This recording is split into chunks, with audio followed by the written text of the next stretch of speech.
Question. I would like to share my experience of the Yin Citta Pure Land. On October 21, 2018, when I was praying to the Buddhas and reciting sutras at the Yin Citta Center, the landscape painting behind the Buddhist altar suddenly came to life. The whole image seemed to slowly emerge from the painting and drag me inwards. A fluttery feeling came over me. The Yin Citta Pure Land. Looking down from the sky, the land was covered in mountains. Palaces and pavilions stood proudly all around, the architecture resembling designs that existed during China's Ming Dynasty. It had a traditional and antique charm, but there were also some modern-looking buildings interspersed around the site, a bit like a modern-day university town. All of the buildings radiated a golden glow that occasionally changed into the colors of the rainbow. It looked like the depictions seen on TV of the Amitabha Buddha's Western Pure Land, but with some notable differences.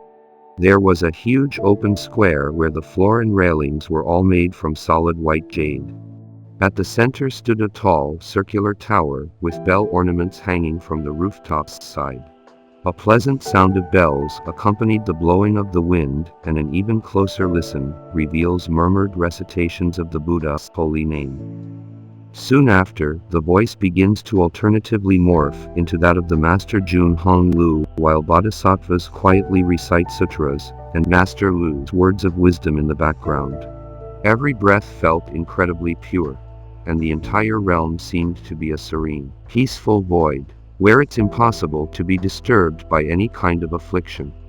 It was the Yin Citta Pure Land where practitioners of Yin Citta Dharma Door, who have attained fruition, will be taken to chant Buddha's holy names, recite sutras and listen to the Dharma.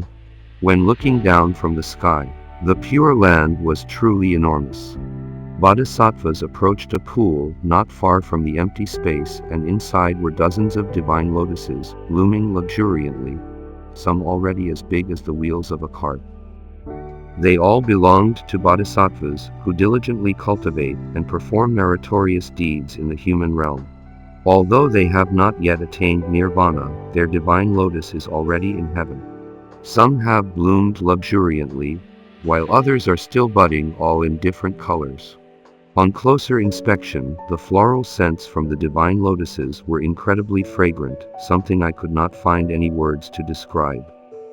The bodhisattvas were reciting Buddha's names and observing the scenery of the land around the empty space. When a bodhisattva loses focus slightly and can no longer focus on reciting, the bells ring to remind them to lower their heads and recite sutras in a renewed and immersive state of concentration. In one building, a bodhisattva gave a dharma talk to heavenly children, who puts their palms together to pay respect. Every day in the Pure Land, mandarava flowers are scattered, filling the air with fragrance. The bodhisattvas in this aromatic place chant, recite and listen to the Dharma. Here, all the bodhisattvas possess supernormal powers, such as the ability to create a divine lotus beneath their feet to carry them wherever they desire to venture. Master Jun Hong Lu's reply. Are we able to go wherever we desire just like that? Our thoughts behave like the way bodhisattvas travel.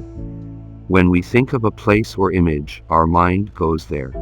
The Yin Citta Pure Land and the Amitabha Buddha's Western Pure Land are very similar, where mandarava flowers are scattered across the sky, and those who dwell there are immersed in recitations.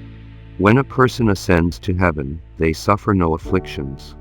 They have cultivated their minds and nurtured their natures every day, reciting sutras, bowing and paying respect to Buddhas and bodhisattvas, and going wherever they please on their divine lotuses. When in a dream, you go wherever you desire.